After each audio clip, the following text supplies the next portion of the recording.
All this while, when I wanted to own a sporty hatchback, my eyes would have always set on the Volkswagen Golf GTI. But today, I have the Mercedes A250 with me, which is no slouch at all because its 2-liter turbocharged engine can output 224 horsepower and 350 Newton meters of torque. But most importantly, the A250, the all-new A250 to be specific, has great tech inside its cockpit. I'm Warren with KLGadgetTV. Let's find out what the Mercedes A250 is all about. The A-Class has always been Mercedes' efforts to reach out to the young and successful executives, and I'm happy with the design change that the company has made to the front face with a progressive radiator grille and sleeker headlights. The taillights also look symmetrical to the front lights, and when viewed from the side, the new A-Class is lengthier and ride height is slightly lowered from its predecessor. Step inside the A250, you will be greeted by a futuristic cockpit that comprises of RGB ambient lighting, turbine-inspired aircon vents, a 2-screen panoramic display panel, and not to forget to mention, a roomy and sporty interior on the front with comfortable sports seats.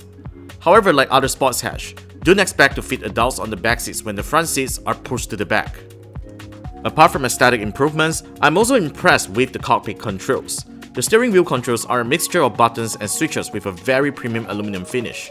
Both sides have similar layouts and they come with an optical trackpad that does selection on each respective displays, which I find that to be very intuitive even though I still prefer to do selections with buttons. As an alternative, you will still be able to use the large trackpad on the center console to swipe through menus and media controls on the infotainment display. And it isn't just a larger trackpad because it has a nice vibration feedback as you are selecting items. There's also buttons on the top that lets you go back to the previous screen and main menu. What really surprised me is connectivity, as it has 2 USB-C ports for connecting a smartphone and flash drives, which is very uncommon for cars sold here, but a future-proof solution. Mercedes didn't specify the power output of each USB-C port, however it is able to provide power delivery charging to my iPhone XS Max and Galaxy S10 Plus. The USB-C port doesn't work with dongles, so don't go buying one in hopes to expand the number of ports. But if you still prefer to use a USB-A cable, it works with a converter. However, power delivery fast charging will not be made available.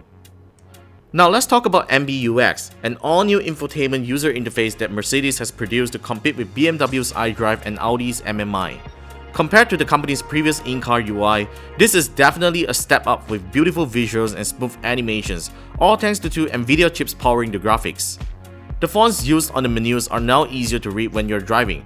Accessing the system configuration is also effortless, and there is this cool 360-degree view of the car that helps you explore the car's system configuration.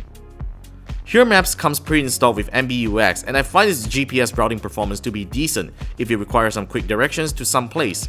Though, of course, things are better with Android Auto and CarPlay. What I am most impressed with MBUX is how much you can customize the driver's screen. In fact, this is even more customizable than Audi's virtual cockpit. For instance, I can change the rev meter to show the music I'm playing, or I could just have the entire display show my maps. Every customization can be done by doing a couple of swipes on the optical trackpad on the steering wheel. So even though I love MBUX due to its user-friendliness and high-quality visuals, that doesn't mean that I don't have any complaints. Because, you know, like any car, in-car softwares, there seems to be some software inconsistencies, starting with the car's built-in voice assistant, which Mercedes either calls it please. There you go, that happens. When I just say the Mercedes word, it just triggers the voice assistant, and that's not really good because it's a pretty common word that we're saying all the time when we're in the car. Okay, so basically what this voice assistant does is that it can control your media playback and also your air condition. So this is how it works. Hey Mercedes, set temperature to 19 degrees. There you go.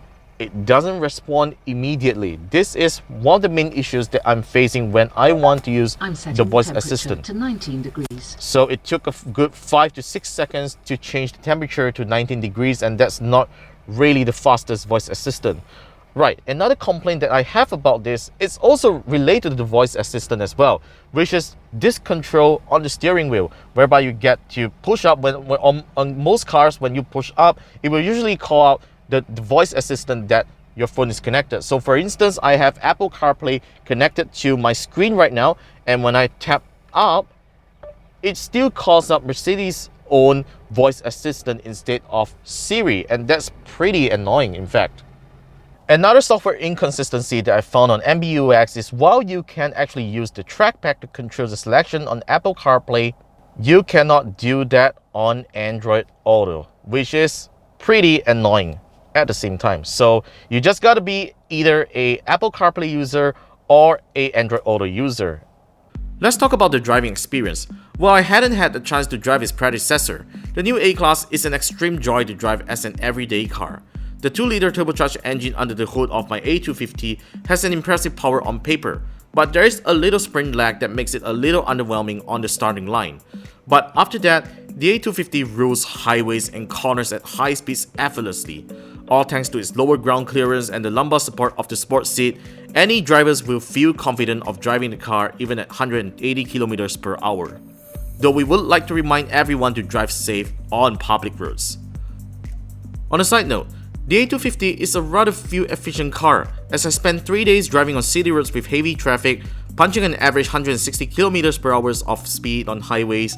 I managed to get a combined fuel consumption of 12 liters per 100 km before my next refuel.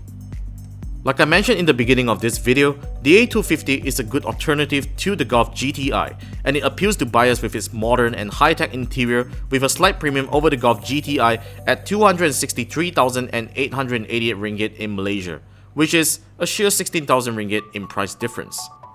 Despite the great tech inside the cockpit, the A250 still lacks a couple of safety features that I think Mercedes could have included, such as blind spot detectors, 360-degree parking cameras, and sensors to complete the tech package. But nonetheless, these are not deal breakers, and personally I would recommend the A250 to those looking for a premium hatchback that has more than just a great driving experience.